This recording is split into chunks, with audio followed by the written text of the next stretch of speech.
Bonjour à toutes et à tous. Bienvenue dans votre émission À l'origine. Ce matin, nous sommes au cœur de Tel Aviv, au centre Pérez pour la paix et l'innovation. Mais nous sommes surtout dans une pièce très particulière, le bureau de Shimon Peres. Et nous avons le plaisir d'être reçus par Tzvia Walden, la fille de Shimon Peres. Bonjour Tzvia. Bonjour Steve, quel plaisir de vous avoir ici. Merci de nous recevoir. Dans quelle pièce nous trouvons-nous particulièrement? Alors je vous dis d'abord un mot à propos de ce qu'on voit. Parce que si on est debout comme vous et moi, on regarde la mer, la Méditerranée, le ciel bleu, le sable. D'ailleurs, on est au cœur de Tel Aviv, mais entre Tel Aviv et Jaffa, n'est-ce pas? C'est un point très significatif dans l'histoire d'Israël. Et lorsqu'il était question de construire le centre, et l'architecte Fuchsa, c'est un architecte italien qui a construit des beautés dans le monde entier, et il regarde mon père, et mon père lui dit, écoutez, moi je vous donne la mer, je vous offre le sable, le soleil ici, il brille toujours, chaque matin il y a du soleil, et voilà, vous prenez une petite serviette, et vous me faites une esquisse pour qu'on construise un centre. Voilà la serviette. Waouh! Esquisse, n'est-ce pas? Alors, je vous donne tout. Et vous, tout ce qu'il vous reste à faire, c'est une petite esquisse. Et c'est comme ça que le centre a été monté, créé. Et c'est important de dire, parce que la matière dont il est fait, oui, c'est une matière qui a été produite ici, sur place, prise de la mer, du sable, des graines. Donc, tout est vraiment aussi local que ça ne pouvait être. Voilà. Et ce centre a servi de bureau à mon père lorsqu'il a quitté la présidence et il a passé ses dernières années ici au soleil, au sable et à la Méditerranée. Plein de jolis souvenirs. De jolis souvenirs. Voilà. Quand a été créé le centre? Alors, le centre, il a 26 ans déjà, il a 25 ans. Parce qu'au départ, on l'a créé au moment où mon père était encore au pouvoir. Et lorsqu'il était au pouvoir, il ne pouvait pas faire un centre pareil. Donc, nous, les gens qui étaient autour de lui, on a monté les centres. Au départ, ce n'était pas ici, c'était ailleurs. Mais au moment où on savait qu'il allait terminer son temps à la présidence, on s'est dit, voilà, on va construire un centre. Au départ, ça s'appelait Centre de la paix. Les centres Pérez pour la paix. L'innovation est venue plus tard. Et on va en parler tout de suite. Oui. Quel secteur d'action sur lequel vous travaillez ici? Je sais que vous travaillez sur l'éducation, sur les domaines scientifiques. Moi, je travaille sur l'éducation et l'héritage de mon père. En fait, j'essaye d'être loyal à son héritage, à ses idées, à ses valeurs. Et de nos jours, c'est encore plus important de le dire. Parce que nous, on a été élevés dans la tradition des prophètes, dans l'accord de la déclaration de l'indépendance et l'égalité, la paix et l'innovation au service de l'homme. Ce n'est pas une innovation n'importe laquelle, c'est l'innovation au service de l'homme. Et pourquoi est-ce que mon père a mobilisé l'innovation? Parce qu'il disait toujours, Israël souffre d'une absence. Il n'y a pas de gaz, il n'y a pas d'électricité, il manque de l'eau, il n'y a pas grand-chose dans la terre. Or, notre force est là, et dans la tradition juive sur laquelle nous avons été élevés. Et c'est quoi la tradition juive? La tradition juive, ça veut dire toujours chercher encore une explication, encore une façon de faire. Chercher toujours à faire ce monde... Le dépassement de soi. Voilà, le dépassement de soi et aussi tikkun olam. La réparation. Voilà, la réparation du monde. Alors, c'est de passer et réparer le monde de façon à ce que plus de gens puissent en profiter. Et voilà, c'est ça les... Est-ce que toutes ces actions ont aussi une dimension internationale? Bien sûr, par définition, l'innovation ne connaît pas de frontières. C'est ça l'idée. La technologie moderne, les communications modernes ne connaissent pas de frontières.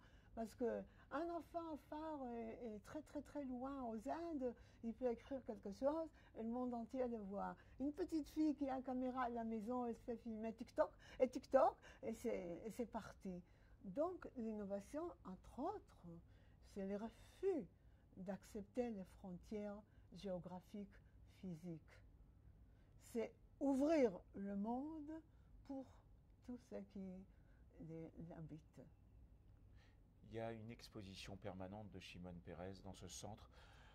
Pour vous, qu'est-ce que votre papa a laissé en héritage à ce centre? Alors, lorsqu'on a construit le centre, on avait en tête la conception suivante. Prenons les étapes de la vie de mon père, suivons ces étapes, regardons ce qui a été fait tout autour et exposons en fait l'histoire d'Israël par le prisme de Shimon Peres. C'était ça l'idée. Et alors, il n'y avait pas d'eau, il fallait inventer un système d'irrigation. Il n'y a pas d'eau, il n'y a pas d'électricité, il faut trouver des énergies renouvelables, des énergies. Et donc, à un moment donné, et ça c'est critique pour la France, parce que grâce à la France, Israël a pu créer ici un centre de recherche nucléaire qui aujourd'hui porte le nom de mon père. Incroyable. C'est à Dimona, oui. N'est-ce pas? Oui. Et lorsque mon père est parti en France pour chercher des collaborateurs, pas des collaborateurs, mais pour chercher un savoir, acquérir un savoir, il savait que la France allait l'accepter pour deux raisons. Une raison, c'est que la France a connu l'occupation allemande. Et c'était après la guerre. L'autre raison, c'est que la France a fait la révolution. Et on disait, voilà, la France libre, qui a connu l'occupation allemande, qui veut combattre les traces même de la collaboration française, parce qu'il y a eu quand même une collaboration française dont la France n'est pas très très fière. Hein. Et alors mon père disait, voilà, si la France veut réparer ça, il faudra aider Israël et passer à Israël un savoir qu'Israël n'avait pas du tout. Ceci dit, savoir nucléaire. Et c'est ça qui a permis à Israël d'empêcher des guerres en plus. Déjà, Israël a connu trop de guerres, mais par exemple, l'Égypte a décidé de ne pas attaquer Israël, parce que le centre nucléaire était à Dimona, donc en venant du sud d'Israël. Et c'est le ministre des Affaires étrangères qui a dit à mon père, voilà, nous, on ne s'est jamais trop approchés, parce qu'on savait que vous avez là. Est-ce que vous pouvez me faire visiter ce centre, par exemple? Alors mon père a dit, mais non, mais je ne vais pas vous prendre visiter un centre qui n'existe pas. N'est-ce pas? Si je vous prends là-bas et vous allez voir qu'il n'y a rien, qu'est-ce que vous allez penser d'Israël? C'est-à-dire que avoir l'idée qu'il existe une force vous fait changer votre conduite, et avoir fait croire à d'autres qu'on a la force a fait changer la conduite d'Israël. Oui, quand on regarde le parcours de Shimon Peres, il y a comme ça une force morale et une force mentale, d'ailleurs, on le découvre dans le dernier ouvrage, qui traverse toute sa vie et tout son parcours, Exactement. Qui est assez incroyable. Et en ça, de quelle innovation le centre, et donc vous, êtes le plus fier? On sait que on a la clé USB, on a le goutte à goutte, on a le Waze. C'est une innovation qui n'a pas été encore faite. La prochaine? La prochaine. N'est-ce pas? Et l'innovation est née toujours suite à une absence, à un besoin, à une nécessité. N'est-ce pas? Alors c'est d'une part la recherche de vouloir bien comprendre comment le monde agit, mais d'autre part, comment faire le monde agir mieux pour tous ses habitants. Donc c'est la combinaison des deux. Alors l'innovation que je préfère, c'est celle que vous verrez la prochaine fois. Très bien. On a l'exposition dans ce centre des 6000 startups à peu près qui sont en fonctionnement. Quels sont leurs domaines d'action? Alors tout. tout. Il y a l'agriculture, il y a la médecine, il y a la communication, il y a les transports, il y a tout. Mon père disait toujours que lorsqu'il a quitté sa ville, bon, bah, c'est plutôt un petit village, mais ça s'appelle Vishneva. Quand il a quitté sur un cheval, n'est-ce pas, qui traînait les affaires de la famille. Le cheval les a conduits à la station du train. Ils ont pris le train, voilà, ils prennent le bateau pour aller en Israël. Et lorsqu'il était ici, on l'a fait voir une voiture autonome. Alors, du cheval à la voiture autonome. Et il disait toujours qu'il avait de la chance d'être passé d'une époque à l'autre dans la vie d'une personne. Lorsque mon père était venu de la Russie, il ne s'imaginait absolument pas qu'il y ait un État juif comme on l'avait. Pourtant, ce qui a fait la qualité de l'État d'Israël, ce sont les infrastructures qui ont été mises et posées avant même que l'État n'existe. Polytechnique à Haïfa, 1913, il n'y avait pas d'État d'Israël. Création de la Bibliothèque nationale à Jérusalem, 1913, il n'y avait pas encore l'État d'Israël. 1913, la création de l'assistance médico-sociale, la Coupat Cholim, il n'y avait pas encore d'État. L'Orchestre national, il n'y avait pas encore d'État. C'est-à-dire que le peuple juif a pu étaler des infrastructures culturelles d'héritage avant même que l'État soit créé. Et une fois l'État créé, mon père disait toujours, moi je disais toujours de lui, il regardait l'État comme si c'était dans une berceuse, il chantait une berceuse à l'État d'Israël, parce qu'il a vu naître. Et alors ça, c'est le second miracle qu'il assistait de sa vie. Donc, il vivait de ces miracles. Quand on lit son livre, on s'aperçoit que pour Shimon Peres, aucun rêve n'est impossible. Absolument. Aucun. C'est-à-dire que d'une étendue de sable, il pense qu'un pays va se créer, et il a raison, avec une technologie en avance sur le reste de la planète. Est-ce que vous pensez qu'aujourd'hui, ce centre, il est en train de continuer avec son nom et avec votre travail, avec l'énergie de tous ceux qui travaillent ici, à prolonger son rêve? Absolument. En fait, il faut chercher à comprendre comment Israël est devenu ce qu'on appelle Startup Nation. Comment? Alors, il y a plusieurs facteurs qui ont contribué. Alors, il y a la chutzpah. L'audace. Audace. Osez. Ne pas hésiter. Alors, il y a la chutzpah. Il y a la machloket, la tradition de l'étude juive qui dit toujours, il y a une opinion, il existe encore une. Et il existe deux, il y en aura trois. Et il y a trois, il y en aura quatre. Chacun sa vision. La pluralité de la pensée. Un facteur de plus, c'est la diversité. En fait, les gens sont venus de partout du monde entier. Ils n'avaient pas de langue commune. Il y avait une diversité. Et là où il y a la diversité, il y a l'innovation. Et puis, il ne faut surtout pas oublier que l'hébreu que nous parlons aujourd'hui, c'est la seule langue au monde entier qui soit redevenue une langue maternelle. Il n'y a nulle part de pareil, et à mon avis, il n'y en aura pas. Merci. Voilà. Merci, Tzvia Walden. Merci beaucoup. Nous allons faire un petit tour du centre et nous allons rejoindre le rabbin Didier Casabier à l'auditorium du Centre Peres en compagnie de ses invités. Merci, Tzvia Walden. Merci à vous. Merci beaucoup. Soyez les bienvenus. Merci.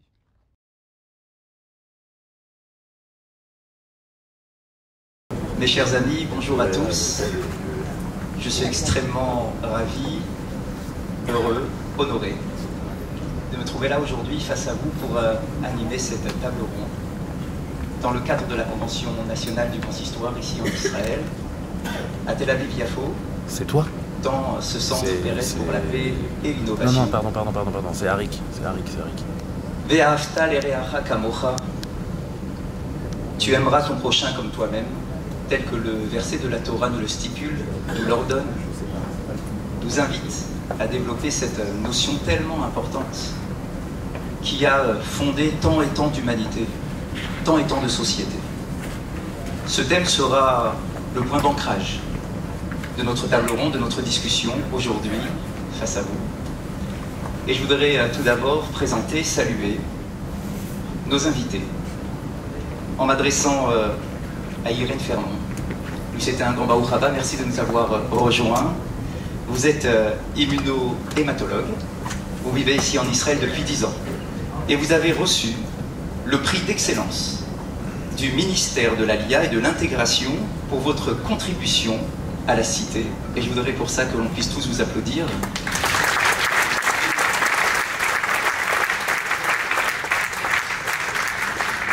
Cela fait 20 ans que vous travaillez dans la pharmacovigilance et vous êtes extrêmement investi dans ce domaine, la place du médicament et comment il doit être utilisé dans les différentes sociétés. Et vous pourrez nous en dire quelques mots dans quelques instants.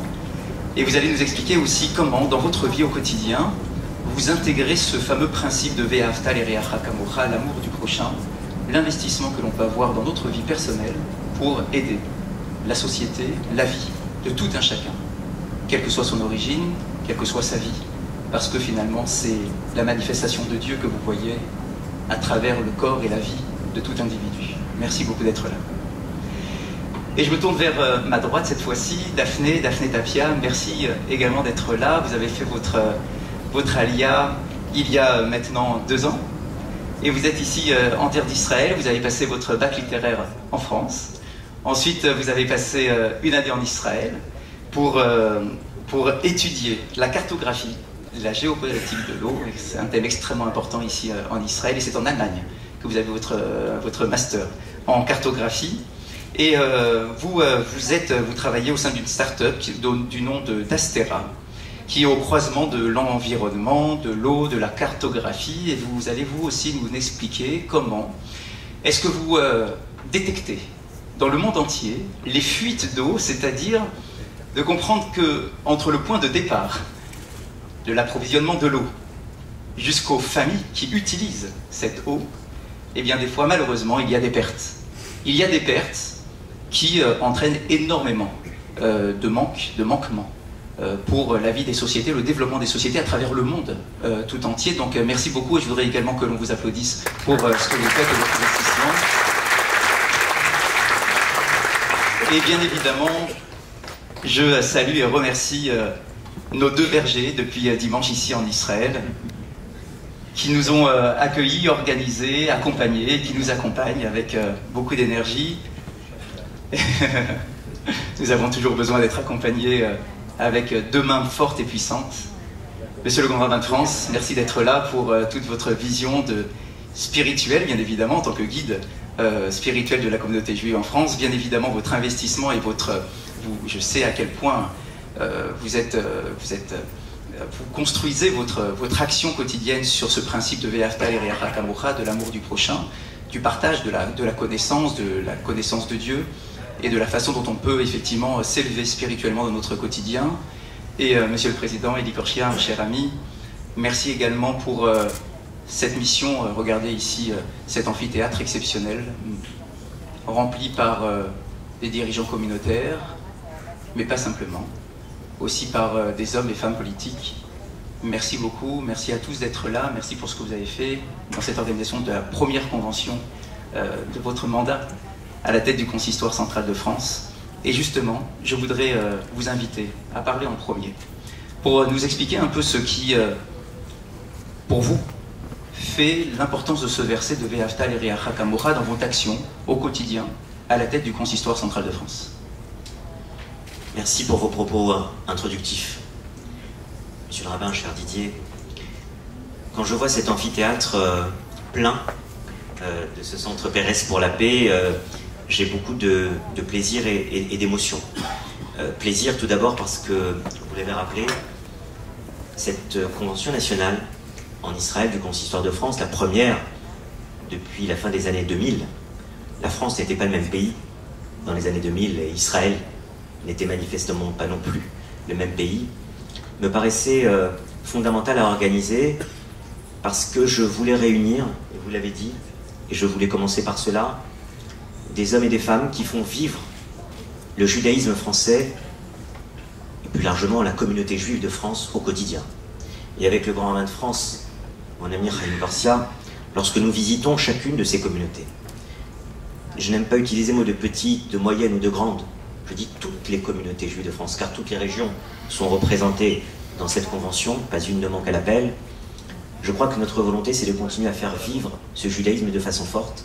Et il était important que dans ce travail quotidien que nous menons, et que j'ai essayé de porter depuis mon élection il y a 1 an et demi, je voulais, dès le début de ce mandat, qu'Israël ait toute sa place. Israël, c'est à la fois le pays de l'histoire, avec un grand H, plurimillénaire, mais aussi l'histoire des avancées technologiques, de ce qui fait avancer le monde. Et donc je tenais à ce qu'il y ait ce moment-là, cet instant-là qui est important, autour de l'innovation, des avancées scientifiques. On parle beaucoup d'Israël, on vante beaucoup l'État d'Israël pour ce côté Startup Nation. Et Daphné en est une brillante illustration, on en parlera tout à l'heure. Mais je crois qu'il est aussi important de rappeler que l'innovation n'a de sens, monsieur le rabbin, l'innovation n'a de sens que si elle permet d'aller vers l'autre, d'avoir ce regard vers l'autre. Et nous, au Consistoire de France, que ce soit le grand rabbin Chaim Garcia ou moi-même, c'est ce qu'il y a de plus important pour nous. C'est le regard vers l'autre. Et l'innovation, la médecine, la pharmacologie, l'avancée sur les eaux, eh bien ce sont des thématiques importantes. Je vous ai rencontré, si j'ose dire, cher docteur Fermont, par un article qui était paru dans l'hebdomadaire Actualité Juive, qui avait retracé le prix que l'on vous a remis. Et j'avais découvert à cette occasion votre parcours, à la fois en tant que médecin, dans l'immunologie, mais aussi dans la pharmacologie. Et je me disais que le peuple juif est un peuple qui a eu ses prophètes, et que finalement, nous sommes aussi parfois, certains d'entre nous, ou certaines d'entre nous, des prophètes, et vous l'avez été, parce que travailler 10 ans, des années auparavant, sur la pharmacologie et sur la pharmacovigilance, dont vous nous parlerez tout à l'heure. Cette vigilance que l'on doit avoir par rapport aux médicaments et aux vaccins, si je ne m'abuse, quelques années avant que le monde ne doive faire face au Covid-19, c'était quand même quelque chose d'incroyable. Et lorsque j'ai lu cet article dans l'Actualité Juive, j'ai dit, il faudra absolument qu'Irène Fermont puisse être dans cette table ronde. Et puis tout à l'heure, évidemment, on écoutera aussi la voix de la jeunesse triomphante dans ce pays d'Israël qui n'arrête pas d'accueillir des jeunes venus de France, mais du monde entier, et qui leur permet d'apporter leur pierre à l'édifice de l'État d'Israël.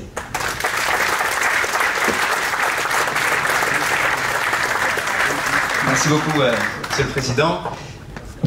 Monsieur le Grand Rabbin de France, Rabbi Akiva a transformé ce verset de la Torah, Ve'afta l'ereacha kamocha, tu aimeras ton prochain comme toi-même, comme étant un klal gadol, un principe fondateur, c'est-à-dire qu'en quelque sorte, je ne peux pas avoir une pratique religieuse si je m'aperçois finalement que je me détache de ce principe où je dois intégrer la vie d'autrui au sein de ma propre existence. Quelle est, d'après vous, dans votre lecture, cette interprétation du verset de la Torah et de la lecture que veut nous en faire Rabbi Akiva? De mon point de vue, Rabbi Akiva ne fait que reprendre le souffle des prophètes. Quand Isaïe, dans le chapitre 56, ce qu'on lit le jour de Kippour, nous dit « Vous vous ployez comme des roseaux, vous croyez me faire plaisir en jeûnant, et j'en veux pas de votre jeûne. J'en veux pas, je schématise, de vos simagrées. Ce que je veux, c'est que vous donniez aux pauvres, vous tendiez la main à l'orphelin, à la veuve, à celles et ceux qui ont besoin de vous. Voilà le jeûne que j'attends de vous. C'est-à-dire, voilà l'effort que j'attends de vous. » Et Rabbi Akiva ne fait que transcrire cela à propos du verset du Lévitique, tu aimeras ton prochain comme toi-même, comme c'est quasiment irréalisable, parce qu'en général on pense qu'on s'aime plus, mais en réalité seuls ceux qui savent à quel point c'est important de vivre avec les autres, savent que s'aimer seul, ça ne sert à rien. Parce que si vous vivez du bonheur seul sans que personne puisse le partager, il y a tant d'histoires juives et de blagues juives sur ce concept. Vivre un bonheur tout seul sans pouvoir le faire partager aux autres, le vivre avec les autres, ça ne sert à rien. Et donc le principe de Rabbi Akiva, c'est de dire, le bonheur, il faut le donner aux autres.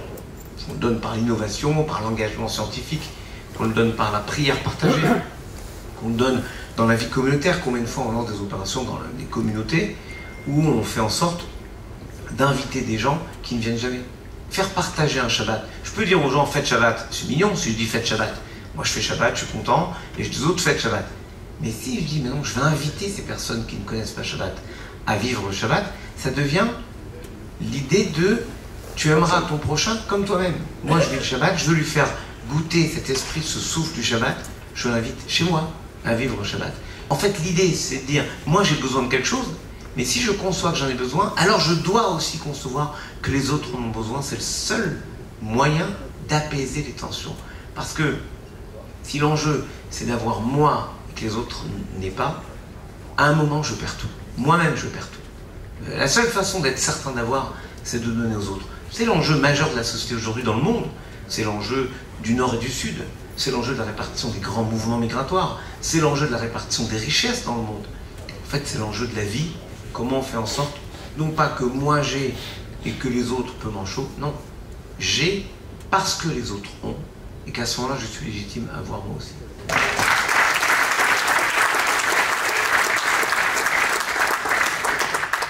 Keren, si vous voulez bien nous faire partager votre expérience ici en Israël, comment est-ce que effectivement vous intégrez la vie d'autrui dans votre vie, dans votre spécialité? Alors on en a un petit peu parlé, vous avez reçu ce prix exceptionnel et je vous ai entendu dire à quel point l'émotion était vive lorsque dans la maison du Nasi, vous avez reçu ce prix. Je vous donne tout de suite la parole pour que vous puissiez nous faire partager ce moment et votre vision de ce principe de Ve'ahavta l'Reacha Kamocha. Merci de votre invitation et je suis ravie de partager cette expérience. Ça fait à peu près plus de 40 ans que j'ai essayé de faire mon alia avec mon mari et on n'a pas réussi tout de suite et on est arrivé il y a 10 ans. Et quand je suis arrivée, je me suis dit qu'est-ce que je peux apporter à Israël, comment je peux apporter ma petite pierre. Et c'était ça mon rêve. Il y a une très belle prière du Rabbi Nachman de Breslev qui commence architecte du monde, donne-moi le mérite de pouvoir aider autour de moi. Bon, déjà en tant que médecin, c'est quelque chose de naturel. Et donc j'ai immédiatement créé une association pour faire connaître cette idée de faire attention à la façon dont on utilise les médicaments, qui s'appelle la pharmacovigilance, puisque c'est la 4e, 5e cause de mortalité dans le monde, la mauvaise utilisation des médicaments. Donc j'ai immédiatement mis en place cette association, et puis arrive le Covid, et là, cette association qui au départ était pour les professionnels de santé, je me rends compte qu'il y a vraiment un besoin. Les gens ne comprennent pas ce qui est en train de se passer. Donc je commence à faire une présentation sur le vaccin pour le grand public et je prends la décision de faire quelque chose de beaucoup plus approfondi qu'un petit message. Donc j'explique qu'est-ce que c'est le système immunitaire, comment on développe un vaccin, etc. Et au bout d'1 heure et demie, il y avait 400 personnes qui étaient sur ce webinaire. Plein de gens me posaient des questions. Et là, je dis, mais je ne peux pas répondre à tout le monde. Et je lance un appel et je réunis en quelques semaines une équipe de 20 personnes. Des gens d'un niveau exceptionnel, complètement multidisciplinaires, des médecins et des pharmaciens, mais aussi des physiciens, des directeurs de recherche du CNRS, des épidémiologistes, un webmaster qui s'occupe du site web, quelqu'un qui s'occupe des médias sociaux. Et ensemble, on se met à travailler d'arrache-pied avec 2 buts. L'un, c'est de répondre aux questions du grand public et aussi des professionnels de santé qui ont besoin de répondre à leurs patients. Et la deuxième, alors on le fait en français d'abord, en hébreu et en anglais. Et notre deuxième objectif était de partager avec la communauté internationale ce qui était en train de se passer en Israël. Et on était un observatoire de ce qui se passait à l'étranger et en Israël, et c'était absolument fabuleux justement au niveau de l'innovation, de penser out of the box, de régler une crise en un temps record, d'avoir une anticipation sur le fait de faire venir des vaccins alors qu'on était absolument au début d'essais cliniques. Donc on voyait ce qui se passait et on était capable de le partager avec le reste du monde. Et tous les experts avec qui je parlais me disaient « on a les yeux fixés sur vous, Israël ». Ensuite, j'ai été élue à l'Académie de pharmacie parce que je présentais ce qui se passait en Israël, alors que je suis médecin et que je suis israélienne. Donc du coup, je suis correspondante étrangère et j'ai reçu ensuite ce prix. Alors quand on fait les choses, on essaye d'aider. Voilà, on est professionnel, on essaye de faire les choses le mieux possible. Des tas de gens sont venus me voir, de gens que je ne connaissais pas et qui me disaient « je vous ai écouté, je suis allée me faire vacciner ». Donc je vais peut-être aider à sauver quelques vies, j'espère. Et ensuite, quand on est reconnu par ce prix du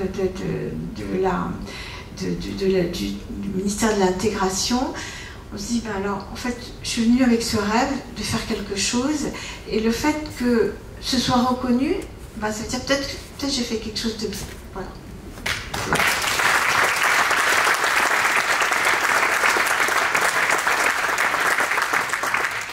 Alors Daphné, l'innovation technologique, comme nous l'avons évoqué il y a quelques instants, être mise au service des autres.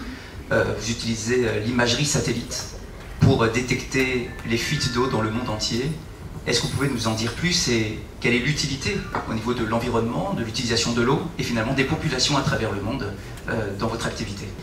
Déjà, merci beaucoup pour cette invitation. En fait, peut-être certains parmi vous sont familiers avec le process, mais la détection de fuite, souvent, c'est fait de façon acoustique. C'est-à-dire que vous allez envoyer des gens sur le terrain, écouter les bouches d'égout, les hydrants, les valves. Ça peut prendre des mois. Une ville comme Tel Aviv, ça reste une petite ville, c'est des mois pour chercher toutes les fuites. Donc nous, grâce à l'imagerie satellite, on a un scan qui fait 3500 km². Donc en un scan, on peut faire de la prélocalisation. On va leur dire, au lieu de faire 1000 km de réseau, vous allez en investiguer que 50. Réduction de temps, d'argent, voilà. Il faut savoir que rien qu'aux États-Unis, par exemple, il y a 23 milliards de litres d'eau perdus par jour à cause des fuites. Ça représente environ 8000 tonnes d'émissions de carbone, pour rien. D'où l'intérêt donc de cette technologie. Pour entrer un peu dans le technique, voilà, on a une fréquence d'un satellite qui pénètre sous la surface, et donc l'eau potable, ça a une signature spectrale particulière. Si elle est mélangée avec du sol, voilà, ça va générer un pixel qui nous intéresse sur l'image. Ça marche avec l'intelligence artificielle, et voilà.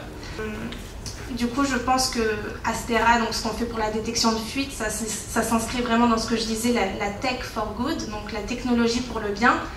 Et en fait, si on devait le définir, je pense que la technologie pour le bien, c'est vraiment mettre l'innovation, la créativité, voilà, pour améliorer la vie des gens. Merci.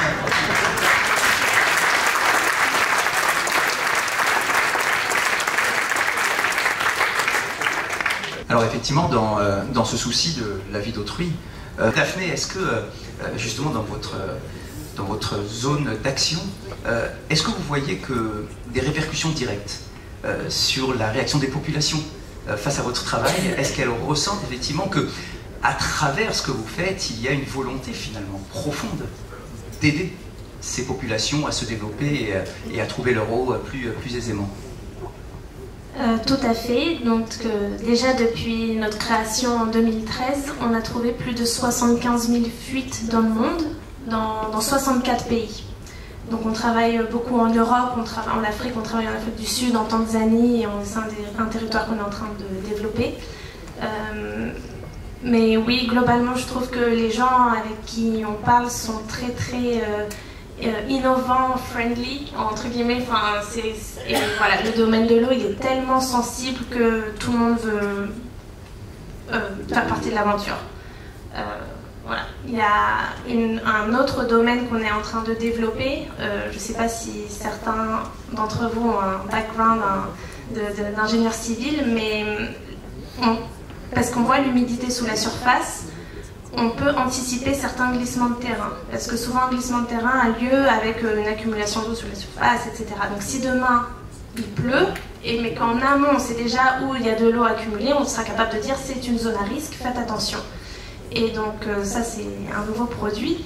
Mais du coup, c'est très intéressant pour les infrastructures routières, ferroviaires, parfois même pour les aéroports, etc. Pour du coup sauver des vies. Si un glissement de terrain parfois aboutit à un déraillement, ça peut être catastrophique, ça peut anticiper voilà, des catastrophes environnementales également. Donc voilà, il y a une réelle prise de conscience et c'est vraiment tous les départements innovation avec lesquels on travaille veulent vraiment progresser là-dessus en tout cas. Et notamment par imagerie satellite, c'est un peu la nouvelle tendance.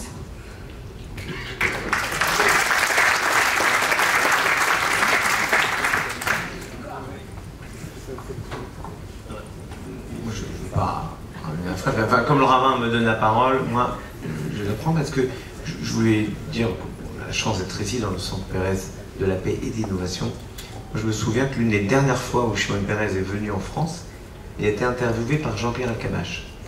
Et il a dit, je crois que c'était sur Europe 1, il a dit chez Jean-Pierre Elkabbach quelque chose qui m'a vraiment touché, de la même façon que c'était bouleversant de l'entendre dire on rêve jamais assez grand.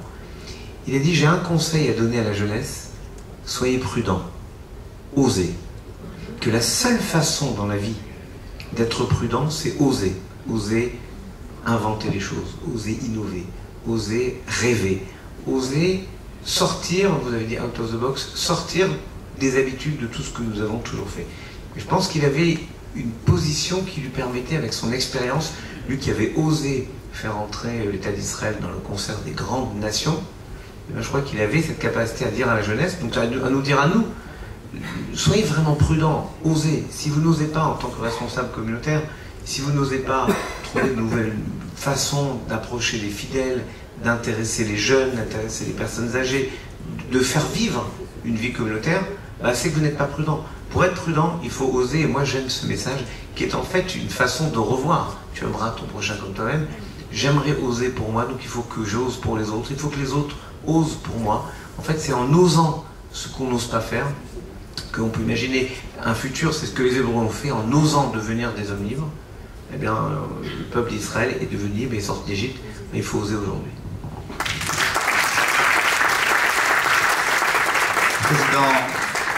Président, si vous voulez nous transmettre ce dernier message effectivement sur la place d'autrui dans votre vision à vous, personnelle, en tant que dirigeant de toutes ces communautés à travers la France. Je vous dirais d'abord un premier mot sur le fait que j'ai été très heureux que nous soyons ici réunis avec deux hommes et deux femmes qui ont voulu travailler dans ce domaine de la recherche.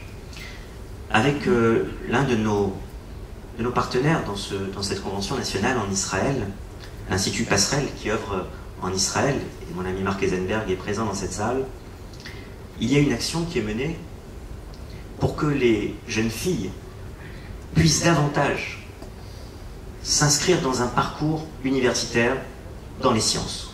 Et on le sait, hein, c'est vrai d'ailleurs dans les autres pays, et en France, aussi chez nous.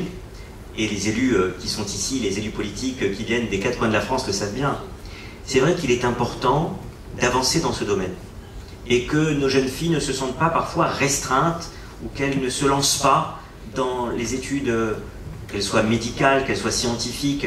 Je pense que c'est une œuvre importante et un combat, en tout cas, que nous partageons et qui est un des liens entre la France et Israël. Deuxième petite chose aussi que je voulais souligner, c'est qu'il y a parmi les points communs entre nos pays, il y a des associations aussi qui font un travail exceptionnel, notamment dans le domaine médical. Et le docteur Fermont le sait bien. Je vais donner deux exemples. Avec un ami administrateur du consistoire de Marseille, nous parlions de Magen David Adom. Il y a beaucoup de personnalités dans cette délégation nationale qui participent. C'est la Croix-Rouge israélienne qui fait un travail fantastique dans ce pays, mais qui aussi a des antennes à l'étranger, et notamment une antenne en France. Et je voulais dire aussi un autre mot sur Zaka, cette association extraordinaire qui vient en aide immédiatement pendant les attentats aux victimes, mais aussi lors des grandes catastrophes. Et c'est aussi une fierté de voir Zaka en Israël, se déployer à l'étranger lorsqu'il y a une catastrophe naturelle à quelques coins du globe. Voilà aussi des choses qui nous rassemblent dans un moment où beaucoup de choses nous divisent dans nos sociétés. Je voulais aussi dans cette conférence avoir aussi un regard sur tout ce qui peut nous unir à travers les uns et les autres. Et puis un dernier mot, Monsieur le rabbin, si on pouvait effectivement conclure autour de ce qui a été dit par les unes et les autres. Je crois que dans la tradition juive, et le grand rabbin et le rabbin que vous êtes ne me contrediraient pas, l'eau, c'est le symbole de la vie. Et nous le vivons d'ailleurs, et Daphné a très bien expliqué en quoi les recherches qui sont en train d'être faites dans le domaine où vous travaillez peuvent directement sauver des vies. Eh bien, ce que je souhaite, et je voudrais terminer par là, c'est que cette convention, qui a célébré à la fois les ponts entre Israël et la France, eh bien qu'elle puisse nous apporter, à travers cette journée de l'eau, et à travers toutes ces recherches et ces innovations au Centre Pérez pour la paix, une bonne santé et un bel avenir pour nous toutes et pour nous tous.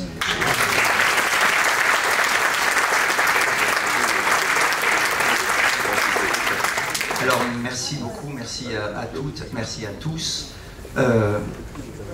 Nous voyons finalement comment ce verset que nous avons cité pour ouvrir notre discussion est une source d'inspiration finalement dans tous les domaines que l'on peut extrapoler à l'infini et peut-être terminer par une expérience rabbinique, une parole rabbinique. Une histoire que l'on rapporte au nom du Rav de Brisk, l'un des grands maîtres du judaïsme. Sur une loi très particulière, un peu technique, je vais vous l'expliquer en quelques mots. Vous connaissez tous l'importance de la journée de Kippour, le fameux jour de jeûne et de restriction comme aucun autre dans l'année. Mais comme la vie passe avant la pratique religieuse, eh bien la loi va nous dire que si un homme est malade, fatigué pendant la journée de Kippour, alors bien évidemment que cette personne sera dispensée du jour de jeûne et on aura le droit de l'alimenter. Normalement, d'après la loi, eh bien, lorsque cette personne est fatiguée, on devra l'alimenter petit à petit. C'est-à-dire, on ne va pas lui donner tout de suite une grande quantité de nourriture. On va lui dire, écoute, on va te donner une petite quantité. Si tu tiens, c'est bien. Si tu es encore un peu fatigué, on te redonnera dans quelques minutes encore un petit peu de nourriture. C'est la loi. Le Rav de Brisk n'était pas d'accord avec cette opinion. D'après le Rav de Brisk, lorsqu'il y a une personne fatiguée, malade, pendant la journée de Kippour, il faudra l'alimenter totalement, sans passer par les différentes étapes. Il faudra l'alimenter totalement, jusqu'à qu'elle soit rassasiée. Alors un jour, ses fidèles ont été le voir en lui disant « Mais je ne comprends pas. Expliquez-nous. Comment est-ce qu'un rave, un rabbin aussi réputé que vous, peut être si laxiste face aux lois du respect de la journée de Kippour? Comment cela est-il possible ?» Il a donné cette réponse exceptionnelle qui va finalement être le point final de notre discussion aujourd'hui. Il a répondu « Je ne suis pas laxiste par rapport aux lois du respect de Kippour, mais je suis extrêmement sévère et rigoureux quant au respect des lois de la vie d'autrui. Et je ne mettrai jamais la vie de quelqu'un en danger pour respecter une loi de la Torah, telle que la Torah nous le demande. » Et donc voilà comment, finalement, à travers toutes nos discussions, même dans le milieu religieux, pratique, des lois aussi importantes que la journée de Kippour, eh bien, la vie de l'autre est sacrée, parce qu'à travers la vie de l'autre, c'est la vie de Dieu, c'est l'étincelle divine que je ressens, et c'est ça que je dois protéger, coûte que coûte, tout au long de notre vie. Merci beaucoup.